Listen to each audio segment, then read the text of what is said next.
All right, up next, we have got Mike Scarborough with Tiger Bait here to talk a little bit about the LSU Arkansas matchup this weekend. How are you doing? I'm doing good. It's been a whirlwind for those of us who cover LSU football. It's from what we saw starting spring football, Brian Kelly's introduction, what we saw from the quarterbacks in spring, and who we thought was best and who wasn't, to where they are now is really astonishing. A lot of people thought maybe they were 6 or 7 win team tops, and now it's looking good to go to Atlanta. It's insane. I'm not going to lie, I was one of those people, and I'm astonished to see how well that LSU has done this season, feeling great about it. How pumped is the Tiger fan base there in Baton Rouge after this weekend's win against Alabama? It's absolutely electric. It's one of those deals where Alabama has always been this thing over LSU's head and hadn't won at home since 2010. And then Saturday just lined up absolutely perfect. It was an unbelievable recruiting weekend. The weather was perfect. It was a night game in Tiger Stadium, and Alabama was a double-digit favorite. And then I said last week it would be big for LSU rather than come out and get behind like they have in most games, to come out and actually score first, and that's what they did. And I know a lot of people are talking about Jaden Daniels and Mason Taylor and Harold Perkins.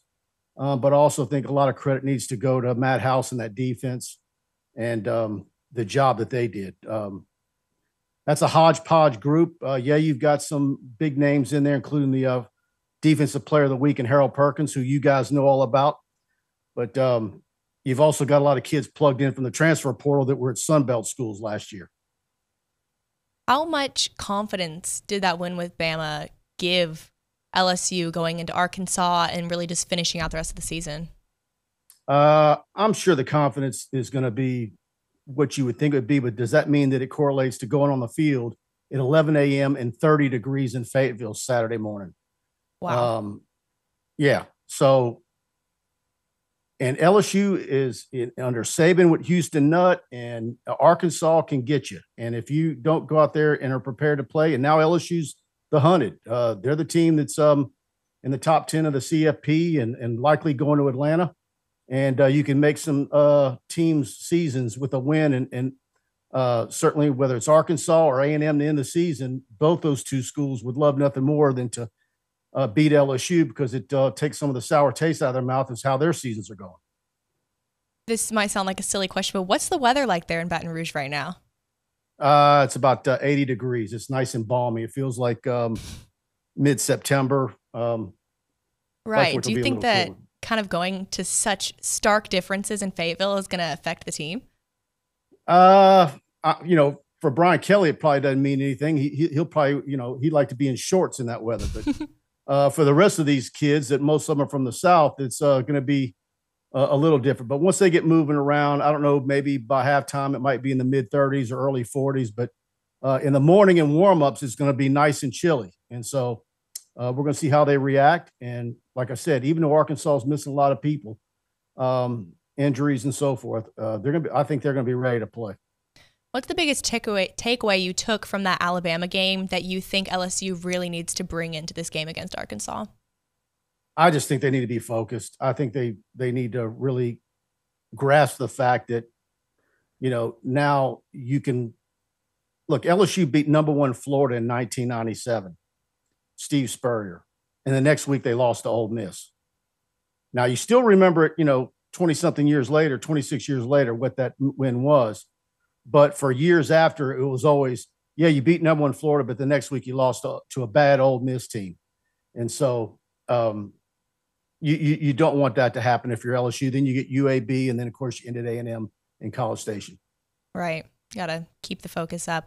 What did you see out of Jaden Daniels that impressed you? I was thinking about that this morning. First week of practice, I thought of all the quarterbacks, including the freshmen, he was the least accurate thrower, the least impressive throwing a football. I thought Walker Howard, the true freshman, was the best quarterback. I thought Miles Brennan was second to last, and Nussmeier was probably second best. And then as time has just progressed, and it's like everything on this football team. And I think that's part of why Brian Kelly, I think, should be more in the discussion for SEC Coach of the Year, And I think probably he's a lot more in it now than now that Heupel dropped that game to Georgia the way he did. But I think they've stayed the course and they've continued to work, and I think they've seen the rewards of buying into what Denbrock and Sloan, the quarterback's coach, and the things that they wanted to do. And it's initially it was Jaden beating teams with his legs, and then all of a sudden he started getting on the same page with his receivers. Keishawn Butte started feeling a little bit better about after his ankle, and now you've got Malik Neighbors and Brian Thomas and Dre Jenkins, and now of course what the true freshman Mason Taylor is doing. What a weapon he is at tight end. So it's all starting to feed into each other. And Jaden Daniels, of course, what he's done all year long is get big yards when they have to with his legs. Well, what adjustments do you think that the Tiger defense needs to make coming up against KJ Jefferson?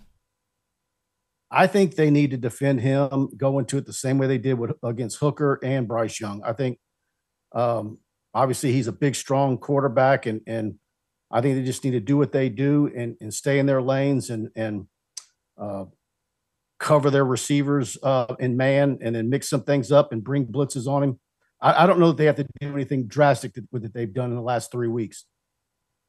Well, thank you so much for giving us a little preview of this LSU-Arkansas matchup. This has been Mike Scarborough from Tiger Bait.